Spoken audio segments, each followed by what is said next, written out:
Hello everyone, मैं कपिल त्रिपाठी केम spear classes में आपका स्वागत करता हूं। आज मैं CDS, CTET और competitive exams, other competitive exams like NDA, इनके लिए आज आपको साइंस का पार्ट करवाने जा रहा हूं। ये जो साइंस के जो मैं क्वेश्चन लाया हूँ बहुत ही इम्पोर्टेंट क्वेश्चन है और ये आपके एग्जाम के लिए बहुत इंपॉर्टेंट रहेंगे। जब भी आप इस तरीके एग्जाम देंगे तो साइंस का पोर्शन जो है बच्चों को बहुत टफ लगता है। अब हम ऐसे ही बराबर सीरीज लाते रहेंगे आप लोगों के लिए और आप हमारे चैनल से जुड़े रहिए। बच्चों में और टीचर्स में जो है हमारे लेक्चर को शेयर करिए, आपको जो है अच्छा कंटेंट मिलेगा। ऐसे ही बहुत सारे केमिस्ट्री, फिजिक्स, बायोलॉजी, पर्यावरण, मैथ्स के लगातार लेक्चर मिलते रहेंगे और अच्छा कंटेंट मिलेगा जिससे आपको 100% सफलता मिलेगी। तो आप जो है लगातार ऐसे ही जुड़े रहेंगे और अच्छे से प्रिपरेशन करते रहेंगे। डाउट्स को आप जो है कमेंट में लिखेंगे, बताएंगे और कौन से लेक्चर आपको चाहिए, किस टॉपिक पे आपको लेक्चर चाहिए वो भी आप कमेंट में लिखेंगे। तो आपको जो है बेहतर कंटेंट मिलेगा जिसमें आपको 100% जो है सफलता मिलने की गारंटी रहेगी। इसमें हम आपको जो है MCQ करवाएंगे साइंस के, जो जिसमें आपके शुरुआत में जो आज हमने पार्ट लिया वो केमिस्ट्री का है। अब जो नेक्स्ट पार्ट आएगा उसमें हम फिजिक्स करवाएंगे और उसके नेक्स्ट में बायोलॉजी करवाएंगे। इसके बाद चैप्टर वाइज सीरीज भी आएंगी और साथ में मैथ्स के भी जो है सीरीज आपके लिए लाएंगे, पर्यावरण के लिए भी लाएंगे। तो आप चैनल को सब्सक्राइब करेंगे और बच्चों में भी ये शेयर करेंगे, टीचर्स में शेयर करेंगे। तो वो लोग जो लोग एग्जाम के लिए प्रिपरेशन कर रहे हैं तो वो लोग जो है टीचर्स भी इस लेक्चर को देखेंगे तो टीचर्स को भी ये शेयर कर दीजिए, क्योंकि उनके लिए साइंस का पोर्शन आता है। साइंस के जो टीचर्स हैं जो साइंस स्ट्रीम से ग्रेजुएशन किए हुए हैं तो उनको भी जो है इसका बेनिफिट मिलेगा। साथ में जो स्टूडेंट्स टेट क्वालिफाई करके, CTET क्वालिफाई करके जो है टीचर्स बनना चाहते हैं उनके लिए भी हमारी तरफ से बहुत शुभकामनाएं हैं और आप लोग जो है लेक्चर को बहुत अच्छे से देखेंगे। ठीक है, तो चलो अच्छी उम्मीद के साथ में और अच्छे कंटेंट के साथ में हम ये स्टार्ट करते हैं। ठीक है,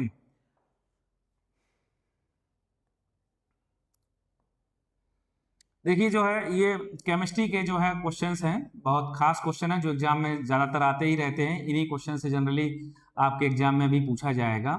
तो अगर आप ये लर्न करते हो और समझते हो तो आपका एग्जाम अच्छा हो जाएगा। ठीक है, तो पहला क्वेश्चन क्या कहता है, परमाणु के नाभिक की खोज किसने की? परमाणु के नाभिक की खोज। तो परमाणु आप जानते हैं जो एटम होता है उसमें न्यूक्लियस होता है और सेल्स होते हैं जिनको हम कक्षक कहते हैं। उनमें इलेक्ट्रॉन्स जो है रोटेट होते रहते हैं। इसमें क्या रहते हैं? इलेक्ट्रॉन्स रहते हैं, इलेक्ट्रॉन्स। ठीक है, इलेक्ट्रॉन्स रोटेट करते हैं। तो ये न्यूक्लियस है, ये न्यूक्लियस। तो न्यूक्लियस की खोज किसने की है? न्यूक्लियस की खोज रदरफोर्ड ने की है। रदरफोर्ड साइंटिस्ट है, उन्होंने न्यूक्लियस की खोज की है। ठीक है, समझ में आया आप लोगों को? न्यूक्लियस की खोज किसने की है? रदरफोर्ड ने। जे थॉमसन ने किसकी खोज की थी? इलेक्ट्रॉन की। चैडविक ने न्यूट्रॉन की। ठीक है, इन्होंने एटॉमिक थ्योरी दी थी, एटॉमिक थ्योरी दी थी। ठीक है, तो न्यूट्रॉन, चैडविक ने न्यूट्रॉन की डिस्कवरी की थी। ठीक है, और जे थॉमसन ने इलेक्ट्रॉन की थी। ठीक है, और चैडविक ने न्यूट्रॉन की थी। ठीक है, डाल्टन ने एटम की थ्योरी दी थी। ठीक है, परमाणु की थ्योरी दी थी, परमाणु थ्योरी। ठीक है, परमाणु थ्योरी, परमाणु के बारे में बताया था। तो पहला क्वेश्चन समझ में आया, परमाणु के नाभिक की खोज किसने की है? परमाणु के नाभिक की खोज रदरफोर्ड ने की है। न्यूट्रॉन की खोज किसको दिया जाता है? तो हमने अभी आपको क्या बताया? चैडविक ने। तो जेम्स चैडविक है न्यूट्रॉन की खोज करने वाले, न्यूट्रॉन के जो है खोज करने वाले और न्यूट्रॉन के बारे में जो है बताने वाले वो जेम्स चैडविक है। जॉन डाल्टन वही है, परमाणु की थ्योरी दी। जे थॉमसन ने इलेक्ट्रॉन के बारे में बताया, इलेक्ट्रॉन की डिस्कवरी की। रदरफोर्ड ने नाभिक, न्यूक्लियस की खोज की है। ठीक है, अब अगला क्वेश्चन आता है, किसी तत्व के समस्थानिकों में किसकी संख्या समान होती है? समस्थानिकों में किसकी संख्या समान होती है? समस्थानिकों में किसकी संख्या समान होती है? तो समस्थानिक जैसे कार्बन के लिख लें, कार्बन के समस्थानिक लिख लीजिए। कार्बन के समस्थानिक कौन होते हैं? 6C12, 6C13, 6C14। ठीक है, तो समस्थानिक में जो ये नीचे वाली जो वैल्यू होती है, नीचे वाली, ये आपकी क्या होती है? परमाणु संख्या, परमाणु संख्या। और ऊपर क्या होता है? परमाणु द्रव्यमान।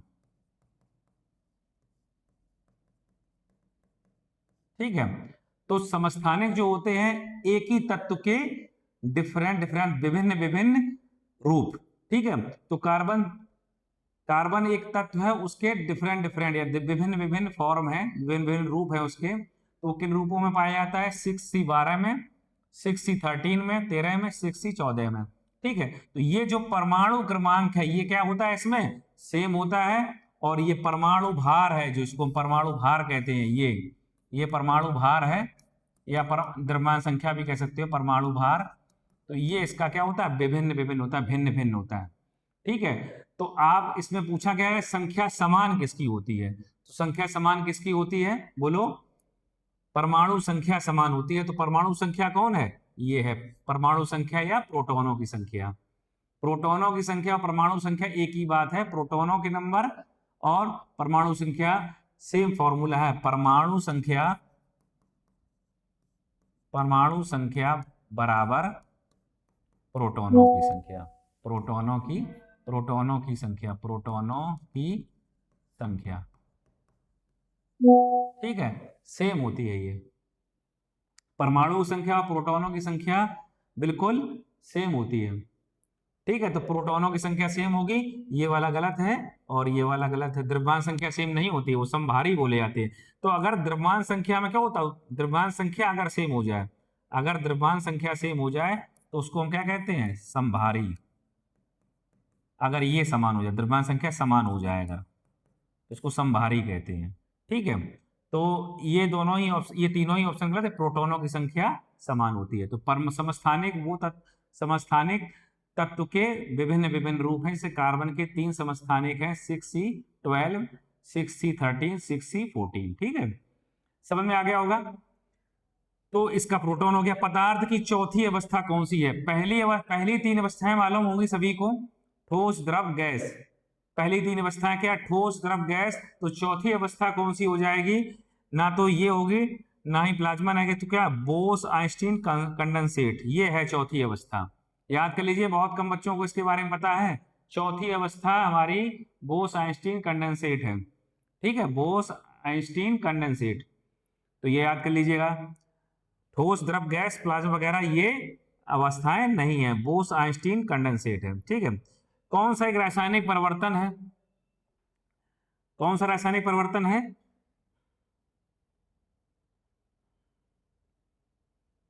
कौन सा रासायनिक परिवर्तन है? रासायनिक परिवर्तन क्या होते हैं? रासायनिक परिवर्तन क्या होते हैं? जिनमें किसी रिएक्शन के दौरान, किसी अभिक्रिया के दौरान नया पदार्थ बनता है। ठीक है, और भौतिक परिवर्तन क्या है? जिसमें किसी अभिक्रिया के दौरान वही पदार्थ रहता है, बस उसकी अवस्था बदल जाती है। जैसे अगर पानी को अगर हम गर्म करते हैं तो पानी जो है इसमें कन्वर्ट हो जाता है, किसमें बदल जाता है? भाप में बदल जाता है, वाष्प में बदल जाता है। तो वाष्प में भी पानी के अणु हैं और पानी में भी पानी के अणु हैं, और अगर उसको हम फ्रीज कर दें, जमा दें फ्रिज में, तो वो बर्फ बन जाता है। बर्फ में भी पानी के ही अणु हैं। तो इसमें तीनों अवस्थाएं पाई गई, ठोस, द्रव, गैस। तो ये एक भौतिक परिवर्तन है। तो भौतिक परिवर्तन में मॉलिक्यूल्स या अणु वही रहते हैं। ठीक है, मॉलिक्यूल अणु वही रहते हैं। ठीक है, अवस्थाएं बदल जाती हैं, अवस्थाएं बदल जाती हैं। ठीक है, अवस्थाएं बदल जाती हैं। तो आप देखिएगा, तो बर्फ का पिघलना ये आपका भौतिक परिवर्तन है, तो ये आंसर गलत है। लोहे, मोमबत्ती का पिघलना, मोमबत्ती के पिघलने से भी वही चीज बनती है। तो इसमें भौतिक और रासायनिक दोनों आ जाता है, लेकिन इसको अभी हम भौतिक मान के ही चलेंगे। ठीक है, इसमें भौतिक और रासायनिक दोनों ही आता है, लेकिन मैं जनरली इसको हम जो है भौतिक में ही मान के चलते हैं। पानी का बाष्पीकरण ये भी गलत है। तो लोहे पर जंग लगना, लोहे पर जंग लगना एक रासायनिक परिवर्तन है, क्योंकि लोहे में जब जंग लगती है तो उससे रस्ट बनती है। ठीक है, जंग लगना, रस्टिंग कहलाती है, रस्टिंग ऑफ आयरन। जिससे जो है लोहे पे जंग लगने से लोहे की जो सरफेस होती है, लोहे की सरफेस, लोहे की जो सतह होती है वो धीरे धीरे करके खराब होती चली जाती है। जैसे लोहे के दरवाजे घर में लगवा लो और बरसात के दौरान पानी के जो अणु है लोहे की सरफेस पे, लोहे की सतह पे चिपक जाते हैं और धीरे धीरे करके वहां पे रस्टिंग होने लग जाती है और वहां पे रासायनिक क्रिया होती है। तो लोहे और पानी की रासायनिक क्रिया से एक जो है रस्ट बनता है। रस्ट क्या होता है? जंग लगना। तो उसका फॉर्मूला क्या होता है? Fe2O3.XH2O। तो इसी को ही हम जंग कहते हैं। ठीक है, जंग लगना। ठीक है, जंग लगना, या इसी को ही इंग्लिश में क्या कहते हैं? रस्ट कहते हैं, रस्ट। ठीक है, तो ये एक रासायनिक परिवर्तन की परिभाषा भी ध्यान रखिएगा कि रासायनिक परिवर्तन वो परिवर्तन है जिसमें अपक्रिया के बाद में एक नया पदार्थ बनता है। ठीक है, तो समझ में आ गया होगा। ये पांचों क्वेश्चन बहुत इंपॉर्टेंट हैं। जितने भी हम क्वेश्चन आज कराएंगे सारे के सारे बहुत इंपॉर्टेंट, ध्यान से देखिएगा। ठीक है, आगे बढ़ते हैं। अब आगे आता है पानी का घनत्व। पानी का घनत्व किस तापमान पर अधिकतम होता है? घनत्व जो है, घनत्व का जो है सूत्र क्या होता है? घनत्व का, घनत्व बराबर द्रव्यमान बटे आयतन।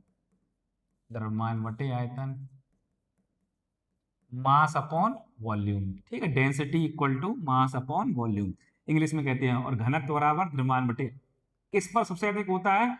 तो 4 डिग्री सेल्सियस पे सबसे अधिक होता है। ये तो याद ही करने वाला है।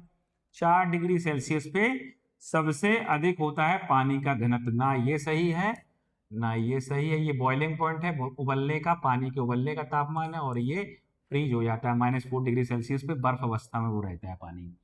ठीक है, तो 4 डिग्री सेल्सियस सही आंसर है। शुद्ध जल की मोलरता ज्ञात कीजिए। मोलरता कितनी होती है? आप याद भी कर सकते हो, 55.55 होती है। लेकिन मोलरता अगर हम इसको निकाल के बताएं तो कैसे निकलेगी? मोलरता का फॉर्मूला होता है मोलरता बराबर मोल्स की संख्या, मोल की संख्या बटे आयतन, और वो भी किसमें? लीटर में। ठीक है, मोल की संख्या अपॉन आयतन। तो मोलरता होती है। अब होता क्या, जो घनत्व होता है पानी का, घनत्व क्या होता है? घनत्व होता है 1000 ग्राम प्रति लीटर। ये होता है, मतलब 1 लीटर में 1000। अगर हम 1 लीटर पानी लें तो उसमें हमें क्या मिलता है? 1 लीटर पानी में 1000 ग्राम जो है उसका द्रव्यमान आता है। किसका? पानी का। तो अगर हम मोल्स निकालें इसके, तो मोल्स की क्या संख्या होगी? पानी के मोल्स क्या होंगे? पानी के मोल्स 1 लीटर में कितने होंगे? पानी के मोल कितने होंगे 1 लीटर में? तो उसका फॉर्मूला होता है, मोल का फॉर्मूला क्या होता है? दिया गया भार बटे परमाणु भार। दिया गया भार बटे परमाणु भार। इसका? पानी का ही परमाणु भार। ठीक है, तो कितना हो जाएगा? दिया गया भार कितना हो जाएगा? 1 लीटर में 1000 ग्राम। और परमाणु भार पानी का कितना होता है? तो पानी का परमाणु भार आप निकाल सकते हो, एक होता है H का। H का परमाणु भार कितना होता है? H का परमाणु भार 1 होता है, और दो परमाणु है उसके H के, तो 2 से गुणा कर दो, और O का कितना होता है? 16 होता है, तो कितना आता है? 18 ग्राम आ जाता है। 18 ग्राम पर मोल आ जाता है। ठीक है, तो यहाँ पे 18 से भाग दे दूं तो ये मोल्स निकल आएंगे कितने? 55.55। कितने आ जाएंगे? 55.55। 55.55 आ जाएंगे। अब आप जो है मोलरता निकाल लो। मोलरता बराबर मोलों की संख्या, मोलों की संख्या बटे आयतन लीटर में। ठीक है, रख दो यहाँ पे। मोलों की संख्या कितनी आई? 55.55, और 1 लीटर पानी में देखना है तो कितना आंसर आ जाएगा? 55.55। और इसका मात्रक क्या होता है? मोल पर लीटर। मोल पर लीटर, मोल प्रति लीटर हो जाएगा। ठीक है, तो इसका आंसर कौन सही हो जाएगा? ये सही हो जाएगा। शुद्ध जल की मोलरता बहुत इंपॉर्टेंट क्वेश्चन है। शुद्ध जल की मोलरता याद कर लो। जो लोग न्यूमेरिकल में डरते हैं वो लोग डायरेक्ट याद कर लें। कितना हो जाएगा? पानी की मोलरता 55.55 मोल पर लीटर। ठीक है, यूनिट भी लिखिए। और इसको मोल पर लीटर को डायरेक्ट अगर हम सिंबल में लिखें तो ये कैपिटल एम लिख दो, कैपिटल एम मोल पर लीटर ही माना जाता है। ठीक है, तो ये समझ में आ गया होगा, ये समझ में आ गया होगा आपको। अब देखिए एक मोल में कितने कण या परमाणु पाए जाते हैं एक मोल में, तो इसका देखिएगा एक मोल बराबर क्या होता है 6.022 10⁻23 6.022 गुणा 10⁻23 जो है आयन कह सकते हैं, आयन कह सकते हैं, पार्टिकल कह सकते हैं। ठीक है, कण या फिर मॉलिक्यूल मतलब अणु, तो यहां ले सकते हो, या तो फिर अणु या फिर परमाणु या फिर जो है कण और या फिर आयन। ठीक है, तो अगर हमारे पास में एक मोल क्या हो, एक मोल मान लो सोडियम आयन हो, तो उसमें कितने आयन होंगे एक मोल सोडियम में, तो 6.022 10⁻23 आयन्स हो जाएंगे। ठीक है, अगर कोई कह दे कि एक मोल पानी में कितने, ये पानी क्या है, एक मोल पानी क्या है, अणु है, तो अब इसमें अणु ही पाए जाएंगे कितने 6.022 10⁻23 अणु। ठीक है, और अगर कोई कह दे एक मोल सोडियम कितना है, यहाँ पे सोडियम आए ना, यहाँ पे सोडियम पूछ रहे हैं, तो कितना हो जाएगा 6.022 10⁻23 परमाणु, तो सोडियम परमाणु है तो परमाणु हो जाएगा। तो कुल मिला के वैल्यू कौन सी हो जाएगी 6 नहीं ये नहीं होगी, सॉरी ये हो जाएगी कौन सी 6.022 10⁻23। ठीक है, समझ में आई बात कि नहीं। तो एक मोल चाहे परमाणु हो तो उसमें 6.022 गुणा 10⁻23 परमाणु होंगे, एक मोल अणु में 6.022 10⁻23 अणु होंगे। ठीक है, तो इस तरीके से आप निकालते हैं, समझ में आ गया होगा। ठीक है, अब देखिए नेक्स्ट क्वेश्चन, कैथोड, तो इसमें कौन सा आंसर सही है, ये वाला सही है। ठीक है, ये वाले सारे गलत हैं। ये इलेक्ट्रॉन का चार्ज है, इलेक्ट्रॉन का चार्ज अगर पूछा है तो कितना होता है 1.6 × 10⁻19 कूलम, ये सारे ही गलत हैं। अब इसमें कैथोड किरणें किससे बनी होती है, कैथोड किरणें किससे बनी होती है, कैथोड किरणें नेगेटिव चार्ज कणों से मिलकर बने, नेगेटिव चार्ज मतलब ऋणात्मक चार्ज से बने हुए कणों से। ऋणात्मक चार्ज किस पे होता है, इलेक्ट्रॉन पे, तो इलेक्ट्रॉन से बनी हुई होती है। ठीक है, तो इसका क्या आंसर हो जाएगा इलेक्ट्रॉन। और प्रोटॉन वाली का कौन हो जाएंगे एनोड रेज। एनोड रेज अगर कोई पूछ दे एनोड, तो ये प्रोटॉन क्या बनाएंगे एनोड रेज बनाएंगे, एनोड रेज, एनोड रेज। ठीक है, और ये क्या है कैथोड रेज, कैथोड रेज। ठीक, कैथोड रेज कह सकते हो। ठीक है, तो ये इसका आंसर हो जाएगा। ऊर्ध्वपातन प्रक्रिया किसके द्वारा, प्रक्रिया द्वारा किसे पृथक किया जा सकता है। ऊर्ध्वपातन क्या होता है, उसमें जो है कोई जैसे सॉलिड मटेरियल है ठोस, और उसको अगर गर्म किया जाए तो डायरेक्ट वो गैस में कन्वर्ट हो जाए, द्रव अवस्था में ना जाए, डायरेक्ट किस अवस्था में चला जाए गैस अवस्था में, द्रव अवस्था में बिना जाए हुए। तो जैसे कि अगर हम देखें, अगर कपूर ले लें, कपूर, और उसको अगर हम गर्म कर दें तो ये सीधे वाष्पित कपूर बन जाएगा, वाष्पित कपूर।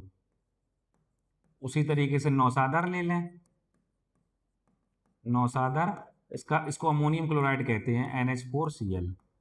ठीक है, इसको अगर गर्म करेंगे तो ये डायरेक्ट क्या बन जाएगा वाष्पित हो जाएगा, तो यही वाष्पित नौसादर बन जाएगा NH4Cl। इसी को हम क्या कहते हैं ऊर्ध्वपातन, ऊर्ध्वपातन। ठीक है, तो ये इसका आंसर हो जाएगा। तो ये कौन सा सही होगा नौसादर, अमोनियम क्लोराइड या फिर कपूर। अमोनियम क्लोराइड का फॉर्मूला भी लिख दिया हमने NH4Cl ammonium chloride, NH4 ammonium और Cl क्लोराइड।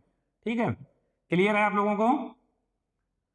ठीक है, शुद्ध जल का पीएच क्या होता है, शुद्ध जल का पीएच कितना होता है, शुद्ध जल का पीएच कितना होता है बोलो, शुद्ध जल का पीएच 7 होता है। तो पीएच वैल्यू का एक एक पूरा चार्ट होता है पीएच वैल्यू का, इसमें 15 कॉलम बना लो, 1 2 3 4 5 6 7 8 9 10 11 12 13 14 15, कितने हो गए 0 1 2 3 4 5 6 7 8 9 10 11 12 13 14, ठीक है। तो सबसे ज़्यादा यहाँ पे क्षारीय होता है। अगर पीएच वैल्यू किसी की पीएच वैल्यू कितनी हो जाए, पीएच वैल्यू अगर 14 हो जाए तो वो सबसे ज़्यादा क्षारीय होगा, और अगर 0 हो जाए तो सबसे ज़्यादा अम्लीय होगा, ठीक है। और अगर बीच की वैल्यू आ जाए तो ये यहाँ कैसा हो जाएगा, उदासीन, उदासीन हो जाएगा, न्यूट्रल हो जाएगा। तो इधर जैसे जैसे आप लेफ्ट टू राइट बढ़ोगे अम्लीयता कम होती जाएगी, अम्लीयता अम्लीयता कम होती जाएगी, कम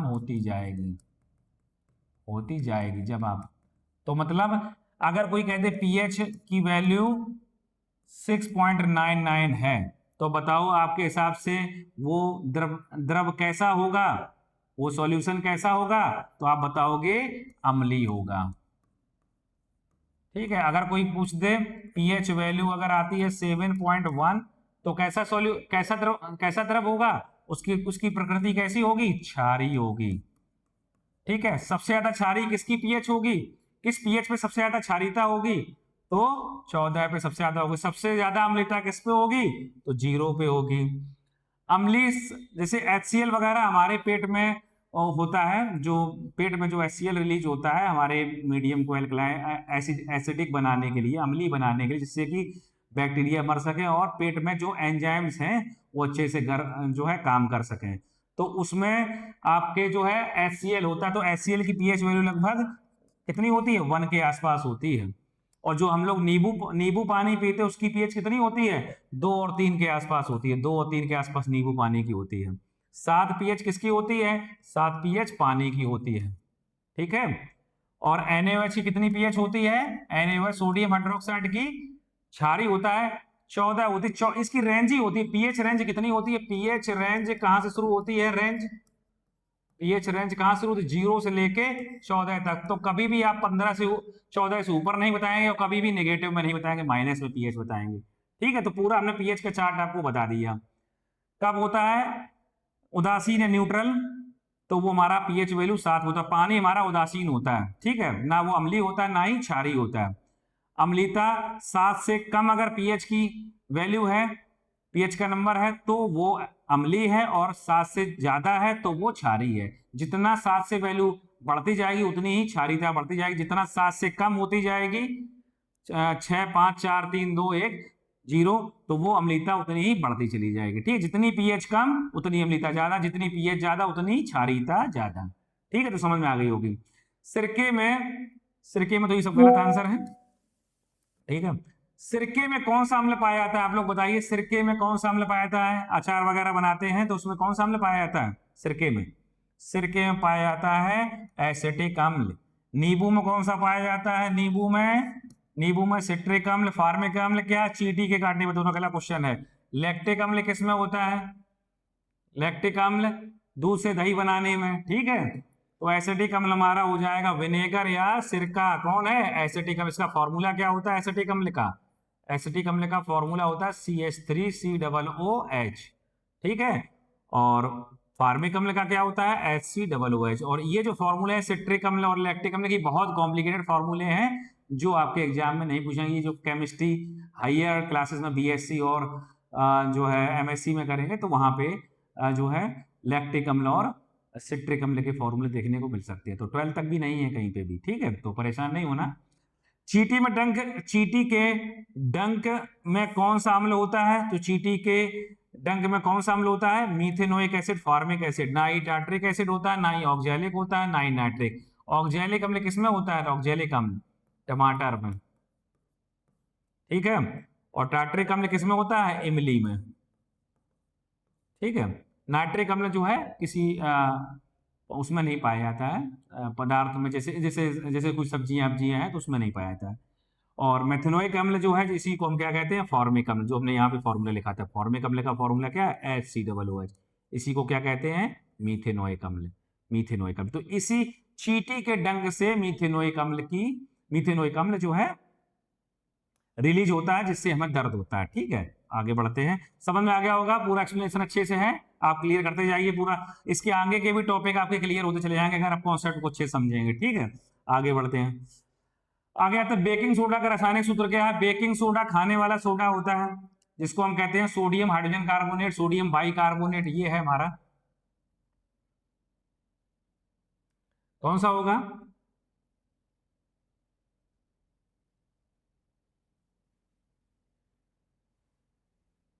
बेकिंग सोडा खाने का सोडा कौन सा होता है? सोडियम हाइड्रोजन कार्बोनेट, ये है NaSO3। NaSO3 इसका नाम क्या है? सोडियम बाइकार्बोनेट, बाइकार्बोनेट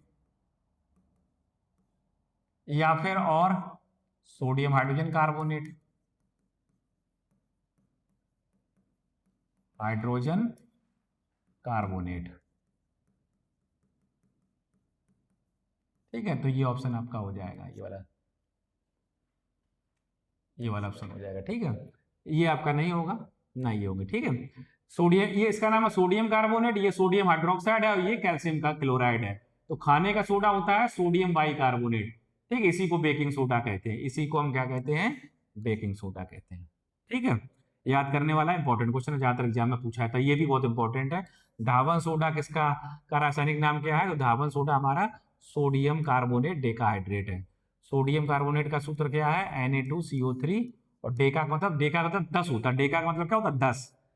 तो डेका हाइड्रेट का मतलब पानी। तो ये है इसका सूत्र, किसका? Sodium carbonate decahydrate. इसी को हम क्या कहते हैं? Washing soda. मतलब वॉशिंग सोडा जो हम कपड़े, जिससे हम कपड़े धुलते हैं, वो वॉशिंग सोडा होता है। उसमें कौन सा पदार्थ पाया जाता है? Sodium carbonate decahydrate. ठीक है, और इसका हमने सूत्र भी लिख दिया है। आगे चलते हैं, प्लास्टर ऑफ पेरिस का सही रासायनिक सूत्र क्या है? Plaster of Paris, plaster of Paris जब फ्रैक्चर वगैरह होता है तो उसमें प्लास्टर ऑफ पेरिस का यूज होता है। पीओपी में भी, जो घरों में पीओपी होती है उसमें भी प्लास्टर ऑफ पेरिस का यूज होता है। तो उसको शॉर्ट में क्या कहते हैं? पीओपी। पीओपी सुनते रहते हैं आप लोग घर पे कि पीओपी करानी है घर में, कमरे में। ठीक है, तो पीओपी का फॉर्मूला क्या है? कैल्शियम सल्फेट हेमी हाइड्रेट, आधा हाइड्रेट, आधा मतलब hemi, CaSO4 calcium sulphate, CaSO4 calcium sulphate, calcium और SO4 सल्फेट, और हेमी हाइड्रेट मतलब आधा पानी। तो उसको कभी कभी हेमी हाइड्रेट के नाम से भी, कोई कंफ्यूज मत होना। Calcium sulphate, calcium sulphate hemihydrate, hemihydrate. ठीक है, हेमी। और अगर हम ये वाला पूछे, ये क्या है? तो ये डाईहाइड्रेट है। कौन सा है? Dihydrate. Calcium, calcium sulphate dihydrate. Di मतलब दो का, दो लगे ना, दो, डाईहाइड्रेट। ठीक है, और इसी को क्या कहते हैं? जिप्सम और कहते हैं। याद कर लिए, बहुत ये बहुत इंपॉर्टेंट है, ये भी, ये दोनों ही बहुत इंपॉर्टेंट। और ये इप्सम साल्ट है, Epson salt, Epson salt, Epson लवण कह सकते हो, इप्सम लवण। ठीक है, इप्सम लवण हो जाएगा। MgSO4 CaSO3, ये कैल्शियम कार्बोनेट है। ये कौन है? Calcium carbonate. इसका कोई यूज नहीं है यहाँ पर। कैल्शियम कार्बोनेट को जो है मार्बल कहते हैं, पत्थर कहते हैं, चूना पत्थर, चूना पत्थर। ठीक है, कौन है? Calcium carbonate. ये इप्सम लवण है, इप्सम लवण। ठीक है, इप्सम लवण है। मैग्नीशियम सल्फेट और 7H2O। यहाँ पर वाटर क्रिस्टलाइजेशन हुआ तीनों में, इसमें भी वाटर क्रिस्टलाइजेशन हुआ है। ठीक है, इसमें भी वाटर क्रिस्टलाइजेशन हुआ। तो ये वाटर क्रिस्टलाइजेशन हुआ है। वाटर क्रिस्टलाइजेशन हुआ तो पूरे मॉलिक्यूल से पानी के मॉलिक्यूल घेर लेते हैं। जैसे मैग्नीशियम सल्फेट को कितने मॉलिक्यूल घेरे हुए हैं? एक मैग्नीशियम सल्फेट को 7 पानी के अणु घेरे हुए हैं। और जो कैल्शियम सल्फेट जो है हमारा आधा मॉलिक्यूल पानी का घेरे हुए है, तो वो हमारा बन जाता है पीओपी, प्लास्टर ऑफ पेरिस। और कैल्शियम सल्फेट को, जब एक कैल्शियम सल्फेट को 2 मॉलिक्यूल पानी के घेर लेते हैं, तो उसको हम कहते हैं जिप्सम या फिर calcium sulphate dihydrate. Very very important, बहुत अच्छी एक्सप्लेनेशन आपको हम दे रहे हैं। ये क्लियर कर लेंगे तो इस रसायन विज्ञान में आपका जो है कोई क्वेश्चन जनरली गलत नहीं हो, कि इन्हीं कॉन्सेप्ट पे आपके क्वेश्चन पेपर में मिलेंगे। ठीक है, तो हम पूरा बता रहे हैं। मानव रक्त का पीएच लगभग कितना होता है? ये कैसा होता है? क्षारीय होता है, क्योंकि इसका पीएच वैल्यू कितना होता है? 7.4। याद कीजिए, याद करने वाली चीजें इंपॉर्टेंट है, बहुत एग्जाम में पूछी जाती है। 7.4 मतलब अगर कोई पूछे मानव मानव रक्त में का जो पीएच कैसा होता, तुम बताओगे अम्लीय की क्षारीय, तो तुम बताओगे क्षारीय होता। क्यों? क्योंकि पीएच वैल्यू 7 से ऊपर है। अभी मैं समझाया था पीएच वैल्यू अगर 7 से ऊपर हो तो वो सॉल्यूशन, वो विलयन आपका क्षारीय हो जाता है। ठीक है, वो विलयन आपका क्षारीय हो जाता है। अब आगे बढ़ते हैं। अम्ल वर्षा के लिए मुख्य रूप से कौन सी गैसें जिम्मेदार है? तो ये है गैसें जिम्मेदार है। कौन सी? SO2 और NO2। क्यों जिम्मेदार है? देखो, जब पानी बरस रहा होता है तो पानी का सूत्र क्या होता है? H2O। और उसमें अगर हम SO2 अगर मिल जाए वातावरण में, अगर SO2 है सल्फर डाइऑक्साइड, तो क्या बना लेगा? H2SO3। ये क्या है? सल्फ्यूरस एसिड, सल्फ्यूरस अम्ल, सल्फ्यूरस अम्ल। ठीक है, सल्फ्यूरिक अम्ल H2SO4 होता है। यहाँ क्या बन रहा है? सल्फ्यूरस अम्ल H2SO3। और अगर हम NO2 की रिएक्शन कराते हैं पानी से तो क्या बना लेगा? तो ये बना लेगा HNO3 बना लेता है। ठीक है, HNO3 बैलेंस करोगे तो ये लगभग ये नाइट्रिक अम्ल बना लेता है। तो इसको हम कहेंगे नाइट्रिक अम्ल, नाइट्रिक अम्ल बना लेता है। तो पानी हमारा कैसा हो जाता है? अम्लीय हो जाता है। और अम्लीय पानी को हम क्या कहते हैं? आम्ल वर्षा कहते हैं। अम्लीय पानी को अम्ल वर्षा कहते हैं। तो ये आंसर सही हो जाएगा। SO2 सल्फर डाइऑक्साइड और NO2 ऑक्साइड के पानी से मिल जाने से अम्लीय वर्षा के लिए वो जिम्मेदार है। ठीक है, तो ये वाला SO2 और NO2। अब एक्वारेजिया, एक्वारेजिया क्या है? एक्वारेजिया क्या है? एक्वारेजिया अम्लराज है, अम्लराज। और ये दो चीजों का मिक्सचर है। कौन कौन सी दो चीजें? हाइड्रोक्लोरिक एसिड और कौन है? एसिड। दोनों ही एसिड हैं और स्ट्रॉन्ग एसिड है। ठीक है, स्ट्रॉन्ग एसिड है। HCl कैसा है? HCl और कौन है? HNO। दोनों ही स्ट्रॉन्ग एसिड हैं। ठीक है, अब इसका कितना पार्ट लगेगा? 3 पार्ट। और इसका कितना लगेगा? 1 पार्ट। तो ये रेशियो कौन सा हो जाएगा? 3:1। जब ये, जैसे मान लो हमारा पूरा 1 लीटर सॉल्यूशन है, 1 लीटर लिए ना, उसमें जो है कितना? 1/3 पार्ट, 1/4 पार्ट आपका किसका है? HNO3 का। तो 3/4 पार्ट किसका होगा? HCl का। तो 3 पार्ट अगर हम HCl के लेते हैं, ठीक है, तो 1 पार्ट हम HNO3 करेंगे। तो ये रेशियो होगा 3:1 का। तो इसको हम कहते हैं एक्वारेजिया या अम्लराज। तो ये वाला याद रखिएगा। 3 पहले लिखेंगे, HCl वाले में 3 और HNO3 वाले में 1। HCl वाले में 3, HNO3 वाले में 1, याद कर लीजिए। ठीक है, दूध से दही बनने की प्रक्रिया में कौन सा अम्ल बनता है? कौन सा अम्ल बनता है? बोलो, कौन सा अम्ल बनता है? कौन सा अम्ल बनता है? बोलो। लैक्टिक अम्ल बनता है। लैक्टिक अम्ल। दूध से दही बनने में कौन सा अम्ल बनता है? दूध से खटास बढ़ती है। दूध जब खट्टा होता चला जाता है दही बन जाता है। और दही बनने में कौन सा अम्ल होता है? लैक्टिक अम्ल। ठीक है, क्या लैक्टिक अम्ल बनता है? तो ये आपका आंसर सही हो जाएगा। ये बिल्कुल गलत है। ठीक है, अगला देखिए, कमरे के तापमान पर द्रव अवस्था में पाई जाने वाली एकमात्र धातु कौन सी है? कमरे के तापमान पे एकमात्र धातु। धातु और अधातु में अंतर है। ठीक है, धातु और अधातु में अंतर है। अगर हम पीरियोडिक टेबल देखें, आवर्त सारणी देखें, तो लेफ्ट टू राइट जाने पे राइट साइड में ज्यादातर कौन से हैं? अधातु है। और लेफ्ट साइड में, ठीक है, लेफ्ट साइड में कौन होते हैं? धातु होते हैं। तो धातु हमारे कौन कौन से हैं? इनमें धातु कौन कौन से हैं? इनमें ये धातु है, ये धातु है, और ये जो है सेमीकंडक्टर है, और ये हमारी अधातु है। ठीक है, ये धातु है। तो धातु तो 3 है हमारे पास में। ये सेमीकंडक्टर कह सकते हैं इसको। खैर, तो अर्धचालक है ये, और ये अर्धचालक है, अर्धचालक है। और ये कौन है? द्रव अवस्था में पाया था अधातु है, द्रव अवस्था में अधातु। तो इसमें 2 धातु हैं, एक तो सोडियम धातु है और एक मरकरी है। लेकिन ये हमारा सॉफ्ट मेटल होता है, मुलायम होते हैं। ये द्रव अवस्था नहीं है, तो ये भी आंसर गलत हो जाएगा, पारा हो जाएगा। इसका सिंबल क्या है? Hg। ठीक है, तो द्रव अवस्था में पाई जाने वाली एकमात्र धातु कौन सी है? एकमात्र धातु है, सिर्फ एक, Hg, मरकरी। ठीक है, ब्लड प्रेशर वगैरह जो होता है ना, मरकरी वाला दिखते हैं उसमें। ठीक है, तो ये हमारी है। और जो टेम्परेचर जो है मेजर करते हैं, ठीक है, तो मरकरी का रहता है। तो ये आपको समझ में आ गए होंगे, सब एक्सप्लेनेशन अच्छे से आ रही होगी। कैसा लेक्चर लग रहा है आप बताएंगे, और बताते रहिए और लोगों को शेयर भी करते रहिए। बढ़िया लेक्चर हो रहा है आपका, बहुत काम आएगा। विद एक्सप्लेनेशन बता रहे हैं। इसे एक क्वेश्चन से ही 4 क्वेश्चन तैयार हो रहे हैं और आगे के भी कॉन्सेप्ट के लिए वो फायदेमंद है। तो आप यहां से अगर इतना पढ़ के जाओगे तो आप कम से कम 150-200 क्वेश्चन और समझ पा रहे हो आगे के। ठीक है, शेयर करते रहिए। आगे देखते हैं, आगे देखते हैं। कमरे के तापमान में द्रव अवस्था में पाई जाने वाली एकमात्र धातु। कमरे के तापमान, अधातु अब पूछा, अधातु की बात की थी अभी हमने, अधातु बताया था कौन, ब्रोमीन। ब्रोमीन अधातु कौन सा है, द्रव अवस्था में पाया जाने वाला, द्रव अवस्था में, द्रव अवस्था में पाया जाने वाला। ठीक है, बाकी क्लोरीन अधातु तो है लेकिन द्रव अवस्था में नहीं है, आयोडीन अधातु तो है लेकिन द्रव अवस्था में, सल्फर भी अधातु है लेकिन द्रव अवस्था में नहीं पाए जाते हैं, गैस में पाए जाते हैं, गैस में पाए जाते हैं। ठीक है, इस तरीके से गैस अवस्था में पाए जाते हैं। चाकू से काटी जाने वाली सबसे मुलायम धातु, अब धातु इसमें भी है लेकिन हमने क्या है, सॉफ्ट मेटल। सॉफ्ट मेटल में कौन आते हैं, सोडियम और पोटेशियम। जो सॉफ्ट होते हैं मतलब जो नरम होते हैं, नरम धातु कौन से होते हैं, सोडियम और पोटेशियम। ठीक है, सोडियम और पोटेशियम। ये लेक्चर कोई कान में लीड लगा के भी सुनेगा तो मजा आ जाएगा उसको, एकदम से तैयार हो जाएंगे। अगर वो देख भी नहीं पा रहा है तो कहीं पे भी अगर वो लीड लगा के सुनता ही जाए रोज तो अच्छे से चीजें तैयार हो जाएंगी। इसलिए शेयर जरूर करिए सबको। सोडियम और पोटेशियम, सिंबल क्या है, Na और K।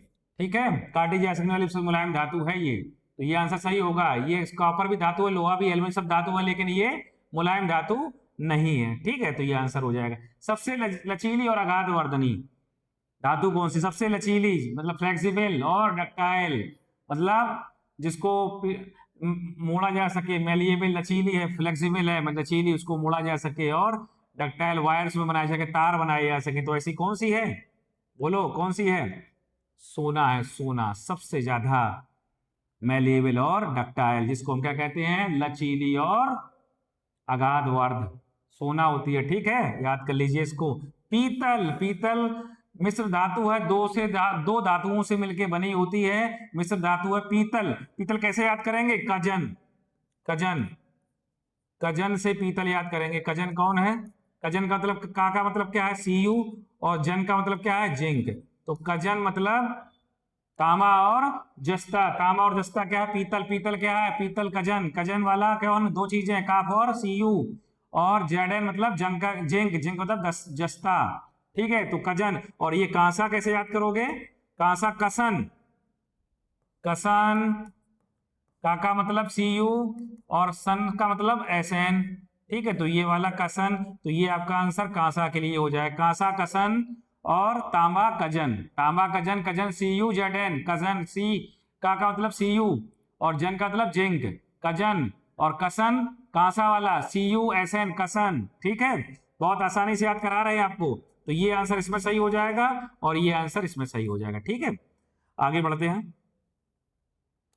लोहे को जंग से बचाने के लिए जिंक की परत, जिंक की परत चढ़ाना क्या कहलाता है, अरे कितना इंपॉर्टेंट है। जिंक की परत गैल्वेनाइजेशन बहुत पॉपुलर है, गैल्वेनाइज क्यों चढ़ाते हैं जिंक की परत, लोहे के ऊपर। लोहे का अगर मान लो हमारे पास में लोहे की ये रॉड है, लोहे की रॉड है, Fe की रॉड है, और इसके ऊपर अगर हम परत चढ़ा दें, इसकी परत चढ़ा दें, इसकी परत चढ़ा दें, इसके ऊपर परत चढ़ा दें इस रॉड के ऊपर, तो ये रॉड के ऊपर जब परत चढ़ी है वो किसकी चढ़ती है, जिंक की परत, जिंक की जस्ते की।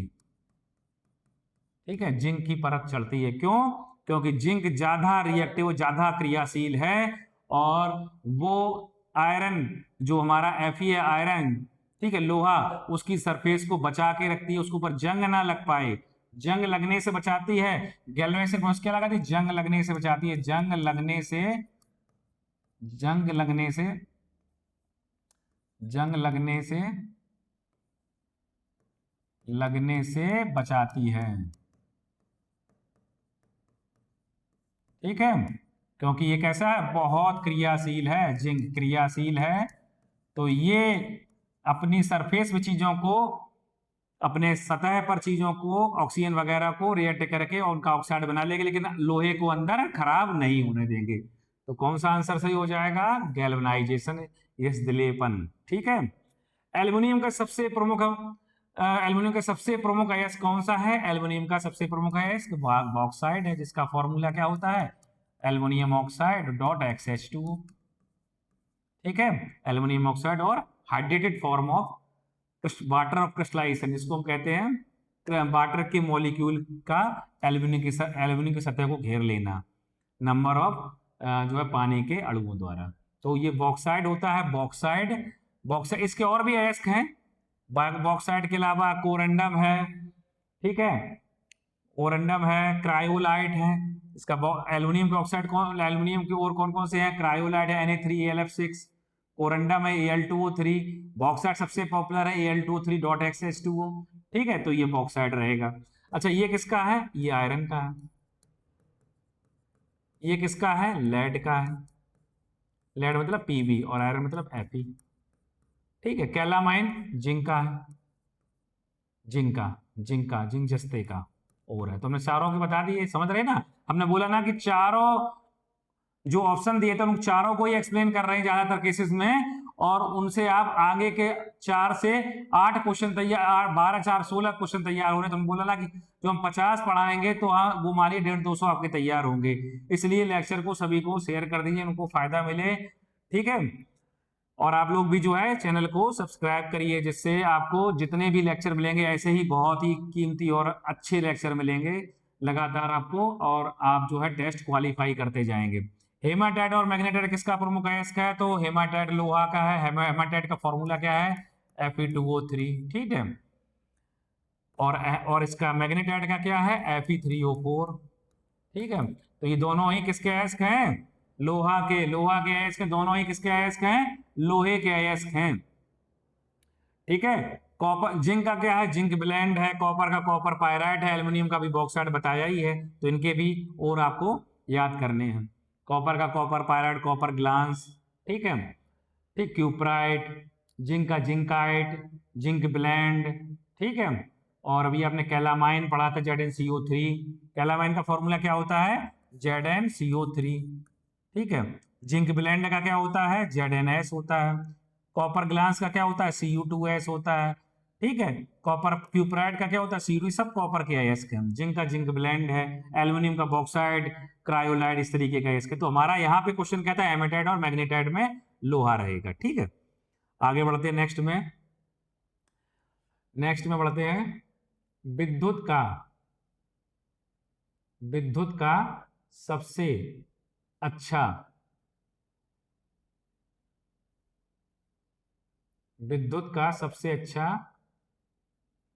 चालक जो इलेक्ट्रिसिटी को कंडक्ट कर सके, इलेक्ट्रिसिटी उससे फ्लो हो पाए, उससे होके गुजर पाए, ठीक है। किससे होके गुजर पाए? उस जो है चालक से।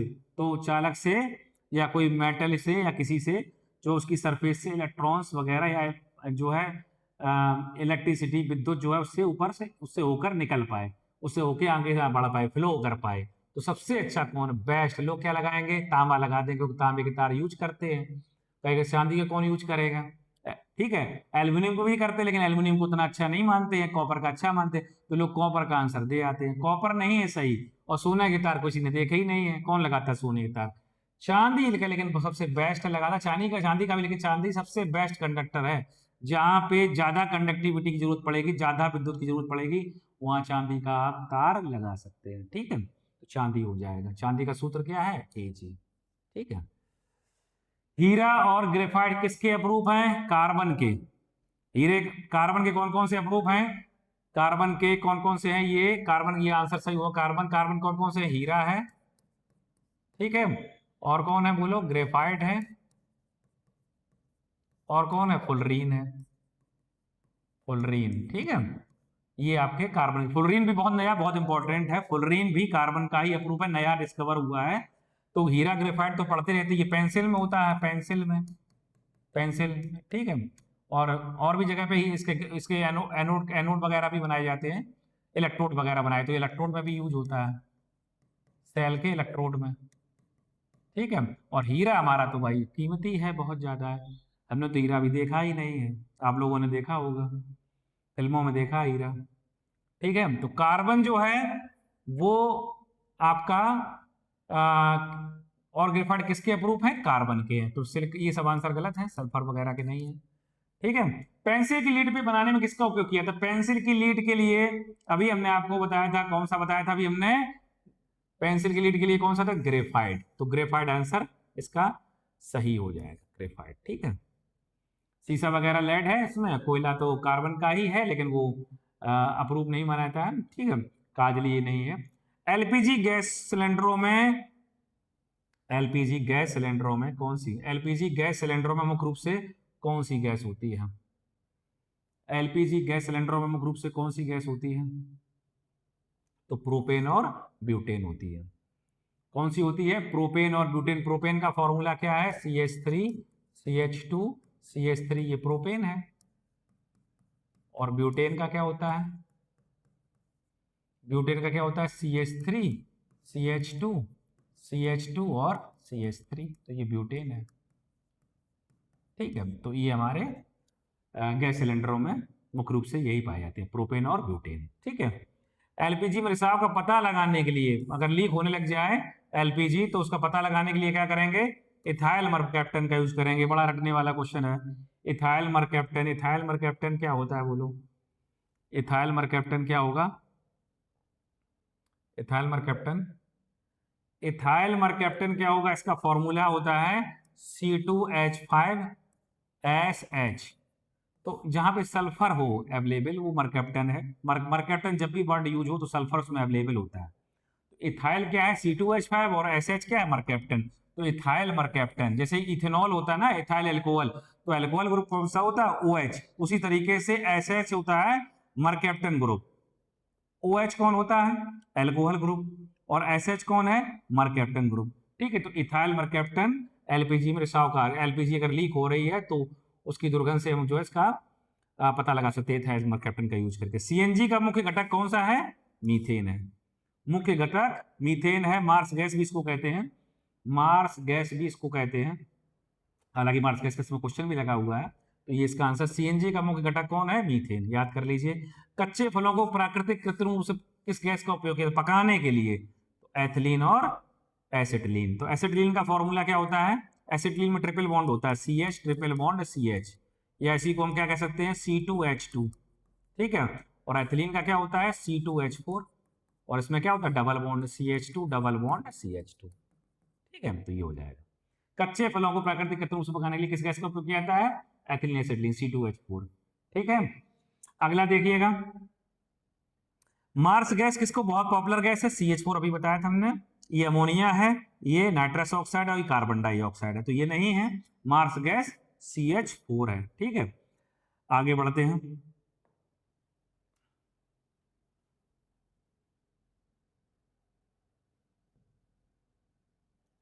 गोबर गैस,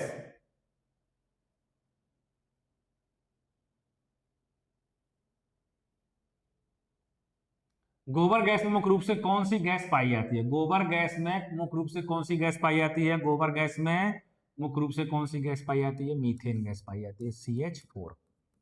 ठीक है, मीथेन गैस पाई जाती है। हंसाने वाली गैस का रासायनिक नाम क्या है? हंसाने वाली गैस का रासायनिक नाम क्या है? Nitrous oxide, N2O। ये हंसाने वाली गैस है, मतलब ये गैस अगर छोड़ दी जाए तो आप सभी लोग हंसते ही रह जाएंगे।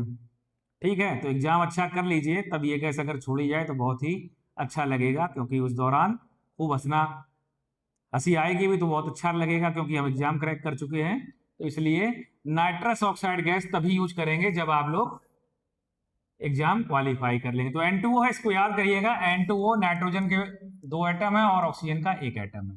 ठीक है, नाइट्रस ऑक्साइड हंसाने वाली गैस का रासायनिक नाम है। अश्रु गैस, अरे रोने वाली गैस, ये तो जब फेल हो जाएंगे तब के लिए है, तो फेल किसी को नहीं होना, अच्छे से पढ़ना है। और रोने वाली गैस कौन सी होती है? Chloropicrin alpha chloro acetophenone. ठीक है, ये काफी टिपिकल नेम है, याद कर लो। क्लोरोपिक्रिन या फिर अल्फा क्लोरो एसिटोफिनॉन, ये रोने वाली गैस है।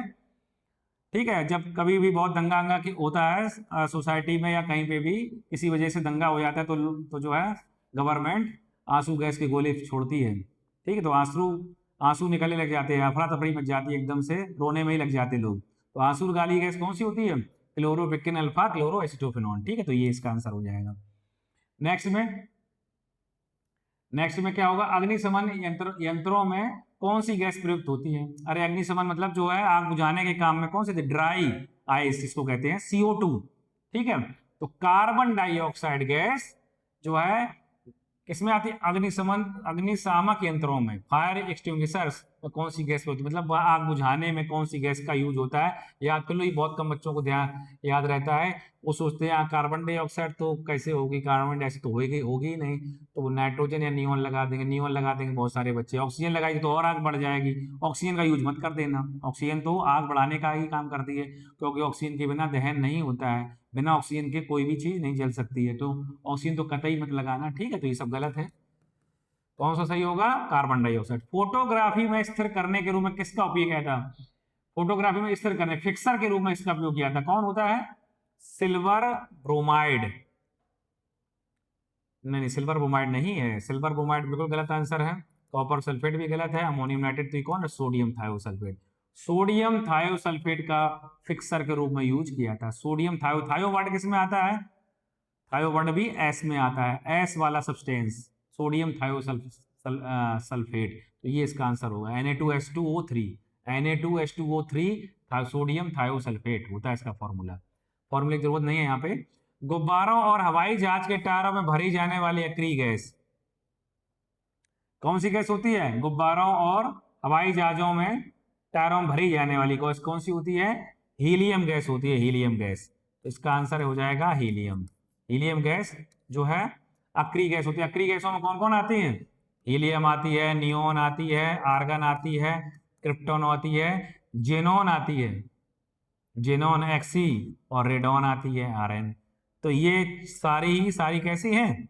अक्रिय गैसें, इनर्ट गैसेज हैं। तो इसमें कौन सा यूज होता है? हीलियम का यूज होता है, हीलियम का, ठीक है। टायरों भरी यानी हवाई जहाज के गुब्बारों में और हवाई जहाज के टायरों में हीलियम गैस भरी जाती है। अक्रिय गैसें हैं ये,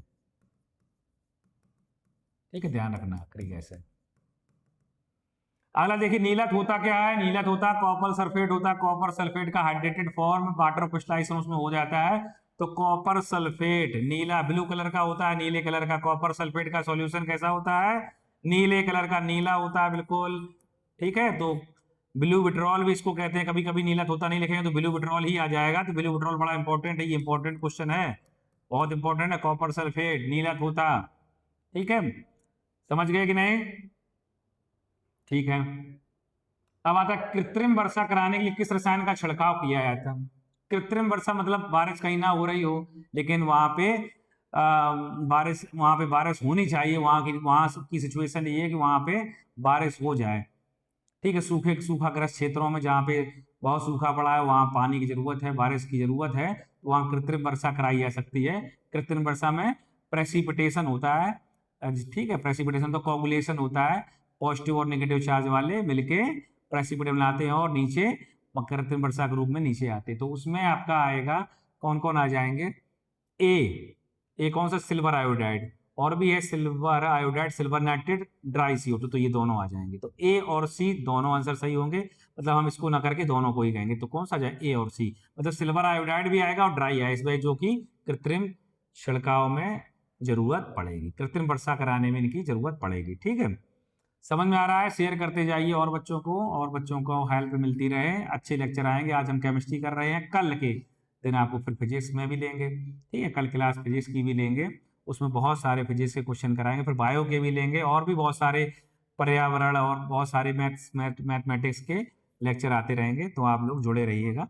आगे देखते हैं, शुष्क बर्फ क्या है? शुष्क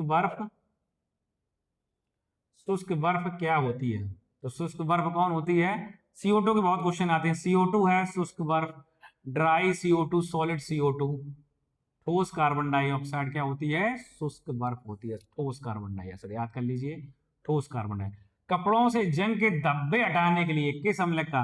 कपड़ों में जंग लग गई है लोहे की, कहीं दरवाजे या कोई खिड़की या कोई लोहे का ऑब्जेक्ट है वो खराब हो गया और आपने उसको ध्यान नहीं दिया, तो फिर वो जो है जंग आपके कपड़े पे लग गई। व्हाइट कपड़ा कोई पहने हुए थे या कोई और कपड़ा, जंग लग गई, तो उस जंग को छुटाना है आपको, ठीक है, हटाना है, छुड़ाना है, ठीक है। तो कौन सा अम्ल का यूज करें? ऑक्जेलिक अम्ल, ऑक्जेलिक अम्ल का यूज करेंगे। तो ऑक्जेलिक अम्ल का फॉर्मूला क्या है? COOH।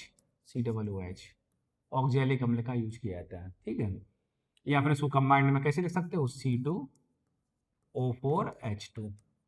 ऑक्जेलिक अम्ल। ऑक्जेलिक अम्ल का यूज किया था कपड़ों से जंग के धब्बे हटाने के लिए, किस अम्ल का प्रयोग किया था?